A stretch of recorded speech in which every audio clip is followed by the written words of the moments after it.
Nico. Hey, Bobby. Hope you're doing well. Let's just start out with going into play Atletico Ottawa. I mean, first of all, how much do you really take out of the last time you guys saw them? Considering the circumstances at that point, and just how important is this game for you guys? Seeing that this is a chance to make up some ground on them in the standings. I think when you look at the last game, you look mostly at the opponent and just seeing their processes, how they played against us, and maybe how that differs from some of their other games, as opposed to a lot of the stuff that we did in the game. And although I thought we were quite good for the circumstances, it was a tough situation for us. So it's mostly looking at the processes of the opponent in that game, and just seeing what trends may be involved in other games they've played, or was it different than specific to us. Just one for you guys. I believe Tristan Borges is suspended for this one. So what do you have to adjust in your attack? Considering he's been so important and so present this year, and is this maybe an opportunity for certain players to come in and make an impact?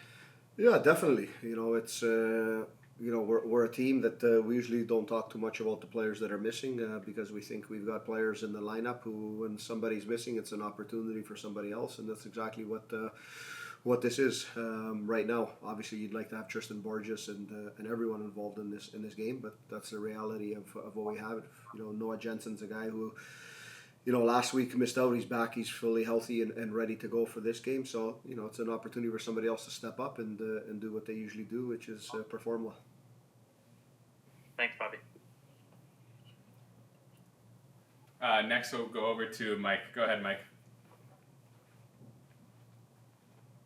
Oh, sorry, I didn't raise the hand. I don't have questions. I'm just here to listen.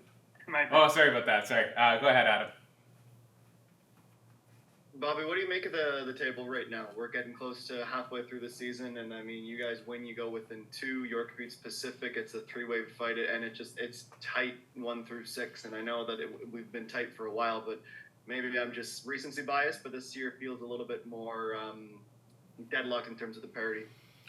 Yeah, it's interesting when you look at, take away obviously the first couple of years, and after that, if you look at the first 10 games of the season, there's usually always a lot of parity. You go back to 2021. I think our season started 5-6, as an example, and I look at different things. So I think I said it in the press conference after our last game. It's kind of like you're starting all over in many ways. Everyone has seen each other. Everyone's now playing each other once to 2 times, and things start getting interesting after here. I think the most important thing is that you've got a good record. You've got a good accumulation of points, and we usually start seeing the difference happening from about 12th game and on. I'm not sure what the reason is for that, Adam, but that's what we've seen, and it's come into it again this year, and I talked about it with my staff at the beginning of this year, and just saying, the first 10 games are important to be in a good spot to keep ourselves moving forward, and that's where we are. Every 2 weeks things change quick. That's the one thing that we know about this league. I think that's the one thing that also the fans love about this league, and it keeps everyone engaged. Yeah, the next couple of weeks are important ones for us. Getting positive results and putting the right numbers on the board, go a long way as you get ready for the midpoint of the season. That actually segues perfectly to what I wanted to ask you next, just with league leaders you're playing this weekend, next week against a pesky Vancouver side that seems to always find a way to play you really tight, and then Canchamp rolling around. Just how important are these next 2 or 3 weeks for the club and your lofty goals for the year? Yeah, of course. That's why we say these next 2 games are important for us to get a good positive results and make sure we put the points on the board, because we know the one thing that's tricky is playing these cup matches. We see how tricky it was in the last round. You go from a massive high, and 48 hours later you're playing a league match in a difficult situation, and we know that's going to arise again if you want to go deep in competitions, in different competitions. We've done it in the past with CONCACAF leagues and with the Canadian Championship.